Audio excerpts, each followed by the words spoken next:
Mesa de análisis.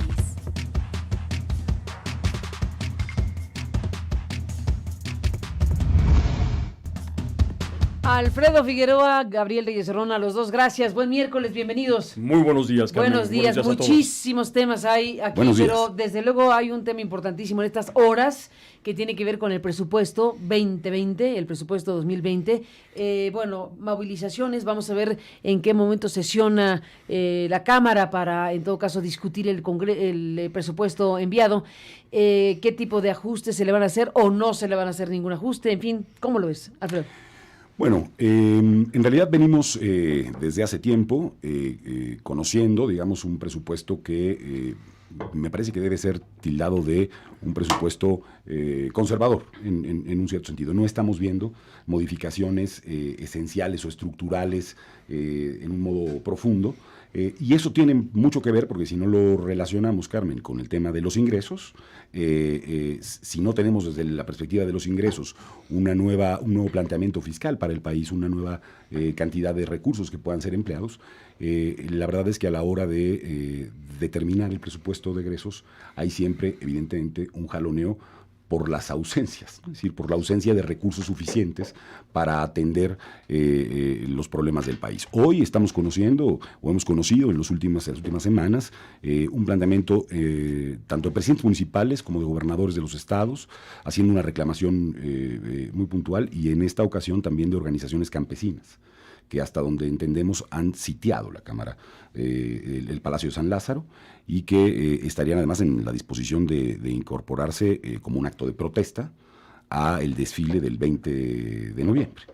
Vemos o sea, al rato. Al ratito, o sí. O sea, en media hora. Sí, y por lo que yo he podido indagar, hay un clima de tensión que me preocupa.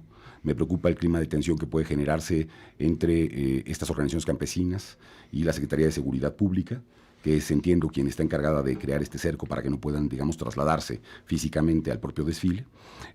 Pero más allá de todo este asunto, ya digo que sí será de extraordinaria preocupación, ojalá que no haya ningún tipo de ejercicio de violencia en este caso. Lo que me sigue pareciendo el presupuesto, en términos generales, es un presupuesto que tiene todavía un conjunto de carencias para poder echar a andar, en mi opinión, la economía en el país, Carmen. Hemos tenido, está basado en algunas premisas que ya nos ha demostrado la necia realidad, como diría Gabriel en algún momento aquí, que no necesariamente corresponde a los hechos.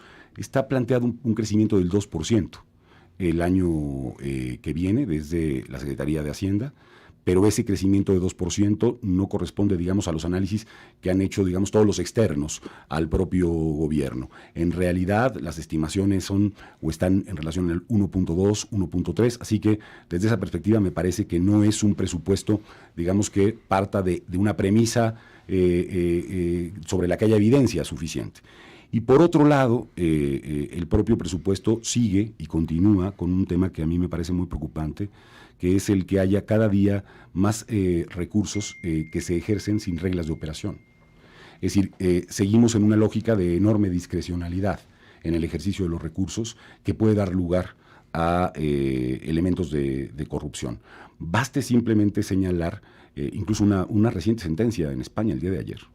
Esto es importante señalarlo, que va a ser muy emblemática por muchas cosas. Sentencias en tribunales de otros países y que probablemente tengan que empezar a pensarse en el país, de cómo se ejerce el presupuesto y la responsabilidad que tiene un servidor público en el ejercicio del presupuesto, más allá de que no se robe un centavo. Si el ejercicio del presupuesto no es un ejercicio en favor de aquello que se postuló como parte del trabajo, hoy tenemos una sentencia que a mí me parece emblemática y que es la sentencia de los ERES en España, y que terminó estableciendo sanciones y cárcel a servidores públicos que no se robaron un centavo por 9 años en el país. Así que pero no ejercieron bien el presupuesto. No ejercieron la materia. Sí, es decir, no ejercieron el presupuesto, no crearon las reglas de operación y los procedimientos que tenían que haber ejercido, o sea, utilizado para el ejercicio del presupuesto, y estamos hablando nada menos que de una buena cantidad de miembros del Partido Socialista Obrero Español en aquel lugar. ¿Por qué traigo a colación esto? Porque independientemente de que no existan, y esto me parece, yo lo he celebrado, que existan este fin a la partida de los moches, a la partida de todas estas prácticas clientelares, discrecionales, etcétera, que creó el Atlacomulco Style, ¿no? Que es ese gobierno anterior que gobernó México. Más allá de eso, lo que hay que ver es la eficacia con la que se presenta el presupuesto y si efectivamente va a permitir construir mejores condiciones de empleo para el país, que es, al final de cuentas, en mi opinión, la única ruta que tiene México para irse desarrollando. Generar más y mejor empleo. Lo que hemos tenido este año, desafortunadamente, es menos y peor empleo en relación a los propios datos que tenemos de las instancias públicas. ¿Cómo ves lo que viene, Gabriel? Pues mira, desde agosto aquí lo dijimos. Y más bien lo señalamos porque lo destacó el secretario de Hacienda. Es un presupuesto conservador. ¿Y qué quiso decir el secretario de Hacienda con presupuesto conservador? Es un presupuesto hecho bajo los cánones de la tecnocracia. Está hecho y construido bajo la Ley Federal de Presupuesto y Responsabilidad Hacendaria, porque pues es la ley vigente. Pero esta estructura de presupuesto, sin duda alguna, ya no responde a las necesidades del país. ¿Por qué? Porque hemos visto, como bien señala Alfredo, que se presta a la absoluta discrecionalidad. Pero este presupuesto con un agravante más. Este presupuesto es notorio y notablemente centralista. Es decir, ha provocado, sí, la furia de presidentes municipales, gobernadores, porque claramente este presupuesto concentra aún más la capacidad de decisión en la Secretaría de Hacienda y hace inviable el proyecto local, tanto estatal como municipal.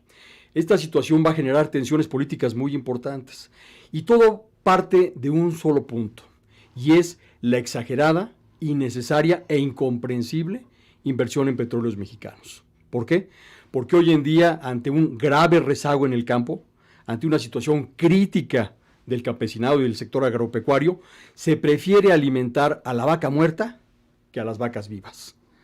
Hoy en día tenemos un problema muy severo porque el proyecto político está mandando sobre el principal instrumento de distribución de la riqueza. El presupuesto no tiene que verse como un mecanismo de administración de los recursos para el sector burocrático. Tiene que verse como un mecanismo o un instrumento de distribución de la riqueza. ¿Por qué? Porque lo que es el presupuesto de egresos de la Federación es la forma y la mecánica para que la ley de ingresos se haga realidad. Es decir, para que toda la capacidad de generación de ingresos del país, que no solamente es de la contribución, sino también de otros ingresos que se generan por otras actividades del Estado, se distribuya esta riqueza. Los impuestos no son solamente para mantener a la burocracia, son para impulsar actividades muy importantes, que no solamente es el campo, es la industria y otros sectores, y que lo que está perdiendo este presupuesto tecnocrático es precisamente esta capacidad de ser distributivo de la riqueza y de ser un impulsor de la infraestructura. ¿A qué se refiere Carlos Slim cuando habla de una sacudida? Precisamente a lo contrario que está pasando con el presupuesto de egresos de la Federación. Porque lo que estamos pagando los mexicanos en el presupuesto de egresos de la Federación con los 8,000 millones que se están planteando para petróleos mexicanos, pues no es otra cosa sino pagar costos hundidos para tratarla de sacar de un marasmo, de un hoyo en el que se encuentra y que no está representando nueva inversión. Es decir, Pemex no está reportando no solamente ganancias al Estado, sino que está generando costos muy importantes, incluso derivados de su contrato colectivo, que no van a significar este aumento en la infraestructura que necesita el país. A lo que se refiere con una sacudida, Carlos Slim, es precisamente a esta necesidad de que haya un esfuerzo que detone el esfuerzo de los demás países. Y yo creo que lo que va a pasar en unos minutos en el Zócalo nos debe de recordar mucho de la historia, como suele hacerlo el presidente López Obrador. En 1905, México tuvo una reestructura de la deuda pública. Y decía yo que la historia de México se puede comprender a través de la evolución de la deuda pública. En 1905, Limantur hace una reestructura de la deuda pública con un propósito sustantivo, y era generar deuda pública para construir un ferrocarril o varios ferrocarriles. Primer error que cometió el Porfiriato fue creer que la infraestructura tiene que ser basada centralmente en el Estado y no, como sucedía en otros países, particularmente en los Estados Unidos, en los empresarios, que son los que realmente pueden llevar a cabo proyectos de largo plazo de esta naturaleza. Mientras que en los Estados Unidos, Carnegie, Morgan y demás construían ferrocarriles que generaron este gran progreso en los Estados Unidos, en México Porfirio Díaz se aferró a construir los ferrocarriles. Pues precisamente en esos ferrocarriles que financió con una deuda impagable, con una deuda pública impagable, es en la que se ganó la revolución. ¿Por qué? Porque los revolucionarios se montaron en los trenes y en esos trenes hicieron la distribución de fuerzas para todo el país que permitió ganar la Revolución Mexicana. Entonces, los trenes hoy nos hablan de un nuevo tren, nos hablan del Tren Maya, un tren en el cual no hay estudios ni siquiera de viabilidad. La rentabilidad de ese tren, de ese proyecto, está muy cuestionada. La viabilidad y rentabilidad de un proyecto como la refinería de Dos Bocas está, repito, cuestionada y es muy dudosa. Entonces, ¿hacia dónde está orientado el presupuesto de egresos de la Federación? Está orientado hacia una agenda política, hacia proyectos emblemáticos de un partido oficial que trata de mostrarse ante la población como un gran constructor. Sin embargo, lo que vemos en este presupuesto de egresos de la Federación son cantidades notoriamente insuficientes para poder llevar a cabo estos proyectos. Veamos cuánto le están destinando al Tren Maya, veamos cuánto le están destinando a la refinería y vamos a ver que esos proyectos no se van a poder terminar ni siquiera en el mediano plazo. Pero no solo eso, sino que los recursos que el campo necesita se le están brindando a la burocracia dorada, nos guste o no, que es Petróleos Mexicanos. Entonces, en este contexto, el presupuesto de egresos de la Federación está perdiendo su visión, su misión y su vocación, porque no está permitiendo realmente redistribuir la riqueza que está generando a través de la ley de ingresos, pero no solo eso, está tratando de capturar los proyectos de inversión que el sector privado debería estar analizando y evolucionando, y por otro lado, lo que está generando es un ahogante, un asfixiante centralismo en la Secretaría de Hacienda y Crédito Público que va a generar una confrontación, y lo vamos a ver desde enero. Este presupuesto está destinado a los recortes, no a uno, sino a varios recortes que van a confrontar a los gobernadores con la Secretaría de Hacienda. Bueno, habrá también nada más que decir una cosa, el presupuesto todavía no se aprueba.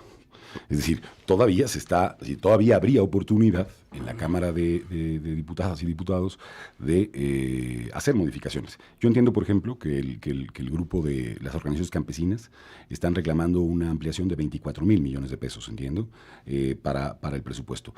La pregunta es cómo va a administrar la mayoría de la Cámara de Diputados estas tensiones, si van a ser finalmente un ámbito de redefinición de un presupuesto que viene planteado desde el Poder Ejecutivo y, de manera muy importante, cómo se va a distribuir todo ese proceso. Hemos dicho aquí, y hay que reiterarlo simplemente, que estamos, desde el punto de vista estructural, ante uno de los instrumentos más relevantes de la política pública. Es decir, si el presupuesto de egresos es en realidad tu instrumento, la posibilidad real de hacer modificaciones, no, en términos de redistribución de la riqueza, pero también para atender los problemas prioritarios del país. Evidentemente el tema de seguridad, ¿no? Tiene que ver con cuánto vas a invertir, cómo lo vas a invertir, en dónde lo vas a invertir. No hay solución de ninguno de los temas que nos planteemos que pueda solo resolverse con símbolos, ¿no? Es decir, los símbolos ayudan mucho siempre, para muchas cosas, sobre todo para la creación de identidades, etcétera. Pero sin recursos, en realidad lo que vamos a vivir es un proceso de deterioro institucional. Así que hoy la Cámara, y en estos días, de aquí a diciembre, ya en una fecha hasta donde entiendo más extemporánea desde el punto de vista legal, se deberá aprobar y redefinir, hay que ver en qué medida, y eso también nos va a dar un indicador de la autonomía con la que el Poder Legislativo actúa respecto del Poder Ejecutivo. Un Poder Legislativo en la Cámara de Diputados que ya sabemos es mayoritariamente el mismo partido político que el propio presidente. Pero esta lamentable simulación del reloj legislativo, que es una obra priista, lamentablemente va a capturar al Congreso de la Unión, a la Cámara de Diputados, que va a aprobar este presupuesto así, prácticamente sin cambios en comas. ¿Por qué? Okay. Porque lo que está en la mesa es un error de los 70s. Un error de pensar que creando una institución que dé crédito al campo se va a solucionar el problema. Lo que están proponiendo en la Cámara de Diputados es reinventar o recrear el Ban Rural. En muchas palabras lo que se está diciendo es, no les vamos a dar recursos presupuestarios, les vamos a dar crédito. Y crédito otra vez basado en la capacidad de obtener y generar deuda pública. Entonces, Lamentablemente parece ser que todo apunta a que se va a aprobar como está, que se va a aprobar el viernes y que vamos a ver una reedición del Ban Rural. Veremos qué pasa. Sí, el presupuesto es importantísimo. Mencionaste en la revisión general, Alfredo, el tema seguridad. Bueno, déjenme derivar el tema del presupuesto al tema de la situación en México con la violencia extrema que hemos vivido en los últimos años, sí, y particularmente en los últimos capítulos, en especial lo que ha ocurrido en esta zona de Sonora y Chihuahua, con la familia Levarón. Hay varios elementos aquí. Uno, una carta, a ver si tenemos por ahí, Oscar, el audio de la breve conversación que sostuvo Porfirio Patiño con Julián Levarón hace rato, en donde le pregunta a Porfirio sobre la carta que se ha publicado en estas últimas horas, en donde en esa carta la familia Levarón le está pidiendo prácticamente audiencia a Donald Trump y le está anunciando que va a hacer un recorrido hacia los Estados Unidos, en una marcha hacia los Estados Unidos. Bueno, esto es lo que nos dice, es lo que le dijo a Porfirio Patiño Julián Levarón sobre la carta, en donde pues se está dando por hecho lo que dice la carta, pero dice Levarón es un borrador. No lo digo yo, mejor escuchemos a Levarón. No, esa carta no es la carta que se va a usar. Hasta donde tengo entendido, están trabajando en un agradecimiento y tal vez una petición para llevarle al presidente en Estados Unidos, a las familias Miller y Langford y Ray Levarón, allá en Dakota del Norte, en Minnesota, Utah, no sé qué otros lugares. Pues eso dice Levarón sobre la carta que ha circulado fechada el 17 de noviembre y que habría sido entregada en la Casa Blanca, según las versiones que han circulado en las últimas horas, por medio del gobernador de Dakota del Norte, Burgum. Una caravana que saldría de La Mora en Sonora y que llegaría la próxima semana a Washington para que el presidente Donald Trump los escuche. Bueno, ahí está la versión de la carta presuntamente entregada, ahí está lo que nos dice Julián Levarón. A lo mejor son esfuerzos distintos, el mismo Levarón ha dicho que son 5,000 Levarones, así que no necesariamente están todos en sintonía al mismo tiempo. Bueno, está ese tema y está hablando de cartas. La carta que le escribió el poeta Javier Sicilia a López Obrador, una carta que aquí dimos espacio para leerla, donde le está planteando, bueno, pues que se revise la estrategia. No le está diciendo que haga la estrategia de Calderón, sino que se revise lo que se está haciendo en materia de combate al crimen organizado. Se ha dado un capítulo que merece ser analizado por sus implicaciones. El presidente López Obrador ayer, a respuesta de las preguntas de la prensa sobre qué le decía a Sicilia sobre la carta, bueno, dijo que no tenía interés en reunirse con Sicilia, y la forma en que lo dijo el presidente ha generado reacciones múltiples. Llegó a decir que no le haría el caldo gordo, llegó a decir que qué flojera, llegó a plantear algo que está interpretándose como una cosa despectiva frente a lo que se estaba planteando en la carta, y por un personaje como Javier Sicilia, que bueno, le han tundido tremendamente en las últimas horas en esas procelosas aguas de las redes sociales. Entonces, ¿qué decir de la estampa, del momento, de la reacción del presidente, que después fue solventada razonablemente por Alejandro Encinas y por Olga Sánchez Cordero, diciendo que claro que lo reciben, que claro que hablan con él, pero en fin, queda eso ahí? Alfredo, querías hablar de eso. Sí, digamos, a mí me parece que hay, digamos, varios aspectos que analizar de lo que hace López Obrador. Con mucha frecuencia, Carmen, tiene y es parte de una práctica sistemática del propio relato del presidente de la República. Hay una lógica de estás conmigo o estás contra mí. Y no hay oportunidad en esa lógica de decir, me parece que la carta que presenta Javier Sicilia es una carta incluso, digamos, buscando una suerte de reconciliación, ¿no? Ni siquiera es una disputa, por supuesto, de exigencia, pero sí también de reconciliación y de una búsqueda de no sirve polarizarnos más frente a la tragedia en la que se encuentra envuelto el país y a la tragedia que viven personas que, como Javier, son una víctima yo no sé, digamos, es un tipo de víctima además tremenda, ¿no? Es decir, el asesinato de tu el hijo. asesinato de tu hijo es una condición de víctima muy complicada. Javier, además, me parece que ha sido históricamente un símbolo en términos justamente de agrupar a las víctimas, de caminar junto con ellas. Es un poeta y no necesariamente conoce, digamos, de los protocolos que la política receta, ¿no?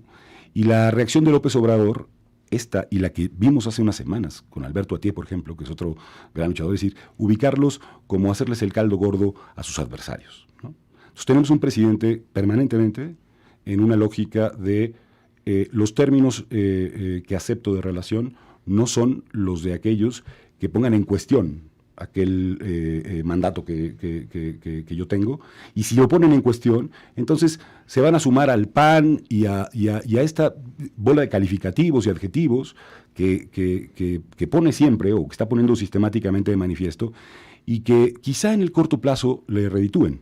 Digamos, le reditúen desde el punto de vista de seguir construyendo frente a la otredad una suerte de identidad y de legitimidad política, descalificando, si las referencias al pasado son un montón cada vez que presenta su relato. Pero a mediano plazo y a largo plazo, no creo que le reditúen. No creo que le reditúen políticamente a un presidente que efectivamente llegó con la intención de transformar el país, de transformarlo en términos en donde la justicia, la verdad y las condiciones de vida de la población en el país, de las mexicanas y los mexicanos, sean modificadas. A mí me parece que López Obrador se equivoca en dar este trato a Sicilia, en dar este trato a otros defensores y en no establecer un mecanismo de diálogo. Les dijo algo así como, vayan con Olga Sánchez Cordero y vayan con Alejandro Encinas, y luego el contraste es tremendo, porque mi tiempo es de todos y no tengo tiempo para estas cosas, entre otras cosas.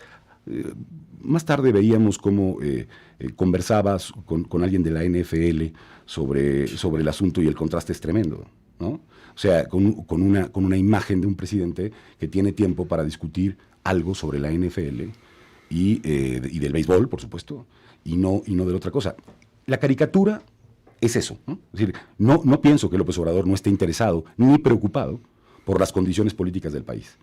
Lo que sí pienso es que hay una incapacidad de reflexionar y de tomar altura política para decir, bueno, no serán en las condiciones que quieren estas personas, Javier y otros, ¿no? Sí, pero sí tenemos que entrar a un asunto en donde hay evidencia, más allá de lo que se diga, evidencia de que las cosas tienen errores y no funcionan, y no va a ser sino con el concurso de la sociedad, de la que lo apoya y de la que no lo apoya, como puede resolverse el país. Él no es solo presidente de una parte del país, y muchas veces ejerce desde la mañanera o desde esos espacios como si solo se dirigiese a una parte de la República, dejando al margen y generando, por supuesto, una suerte de polarización que, en mi opinión, frente al tema de la violencia como el principal problema del país, en nada conviene en términos de lo que está pasando.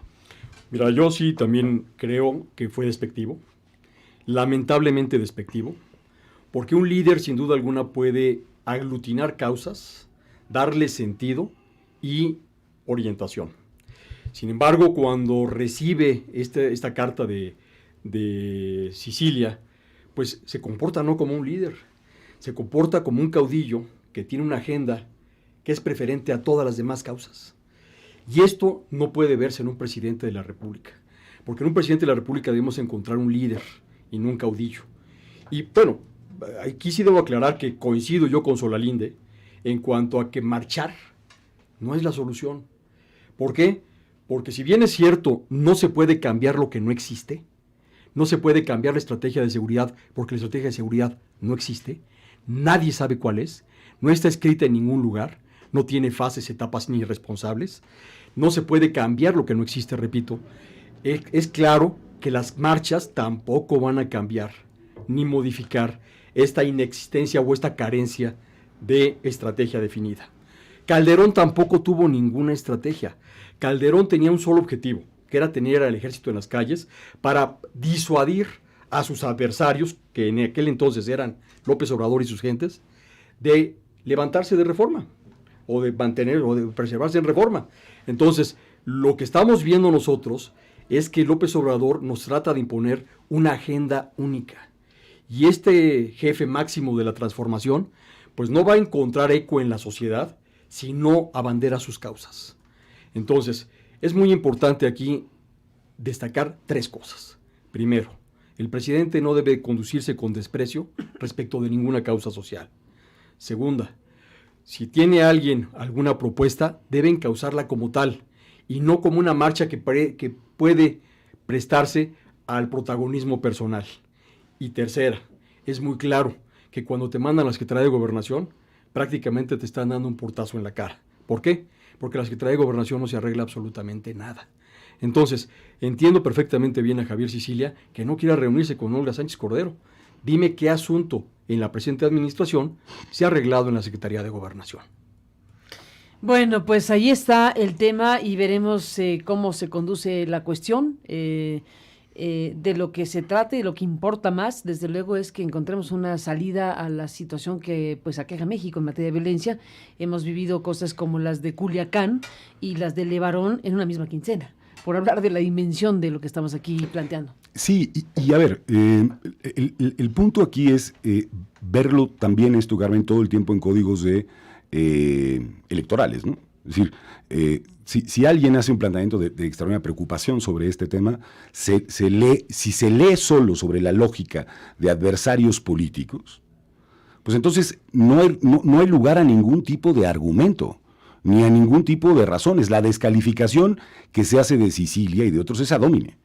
Es decir, es el sujeto. Y por lo tanto, nada de lo que diga el sujeto tiene relevancia. Entonces, se seleccionan los sujetos que sí pueden intervenir y los sujetos que no pueden intervenir, digamos, en la discusión pública desde una perspectiva de legitimidad. La pregunta es si el presidente de la República va a modificar o no va a modificar esta práctica, o vamos a vivir 5 años, ¿no?, en los 5 años restantes, digamos, de su mandato, sobre estos ejes, sobre estas coordenadas. Sí creo que es momento de que reflexionemos un poco a la luz de pronto preocuparnos por que es uno de los problemas centrales. Bueno, está el tema, ya no diremos más, pero decíamos la semana pasada y yo escuchaba incluso la entrevista esta mañana. Bueno, es gravísimo lo que pasa un poco en la CNDH en términos de la descomposición. Ahora hay un grupo de representantes, de alcaldes, de gobernadores. Los gobernadores y alcaldes del país. Que dicen, no, pues buenas tardes, yo ya no voy a admitir las recomendaciones de la Comisión de Derechos Humanos. Bueno, cuando hay cosas como las de Matamoros, por ejemplo, por hablar de algo, ¿no? Y de otros tantos lugares.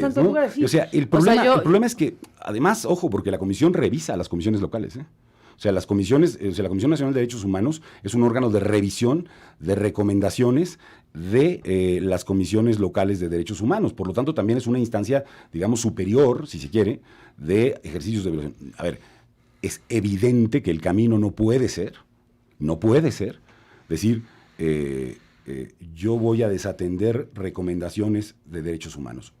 Es decir, eso es esencialmente no estar en contra de quien preside esa comisión, es estar en contra de mecanismos que protegen derechos.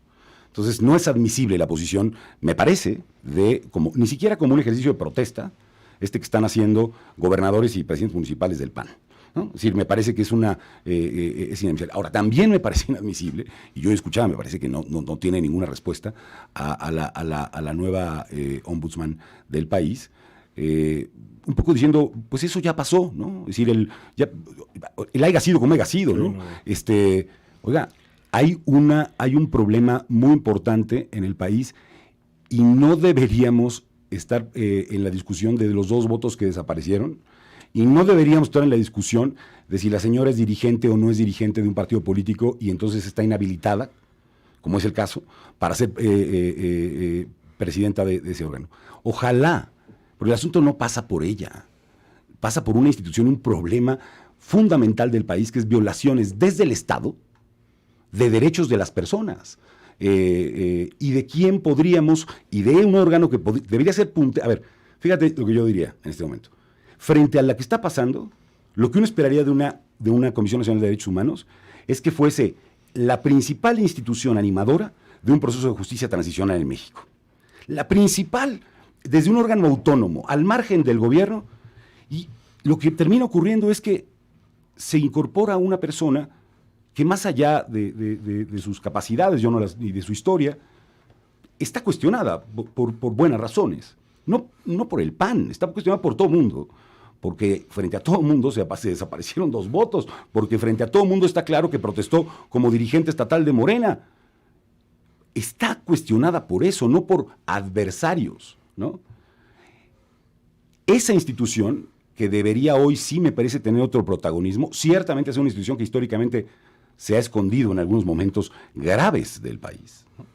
Y hoy tendría un lugar muy importante, nace o tiene una nueva ombudsman, con estos cuestionamientos de este orden, Carmen. Pero esa moneda tiene otra cara, que también hay que analizar. ¿Por qué? Porque aunque tardíamente, los legisladores se están dando cuenta de que la ley existe. ¿Por qué? Porque hay requisitos. ¿Qué tan grave es que un funcionario público desempeñe un cargo sin cumplir los requisitos de ley? Pues es tan grave como que el Código Penal Federal, en el artículo 214, fracción primera, señala que es delito. Y señala que es cárcel por muchos años el desempeñar un cargo para el cual no se cumple con los requisitos legales. Pero más allá de eso, sí, el deber y la función de la Comisión Nacional de los Derechos Humanos es señalar los abusos del Estado, no de los partidos. Entonces, ¿qué pasa cuando el Estado tiene la capacidad de imponer a un sujeto afín, a un incondicional? La pregunta es muy sencilla y puede sonar un poquito fuerte, pero ¿a dónde nos está llevando el supremacismo moral del Estado? ¿Qué es lo que estamos viviendo? Un supremacismo moral, una moral dictada desde el púlpito oficial. Entonces, este supremacismo moral del Estado, contando con un incondicional en la Comisión Nacional de Derechos Humanos, nos puede llevar a lugares insospechados. Pero volteamos otra vez a ver a los legisladores y decimos, bueno, ¿por qué hasta ahora? ¿Por qué si Bartlett no reúne los requisitos para ser director de la CFE?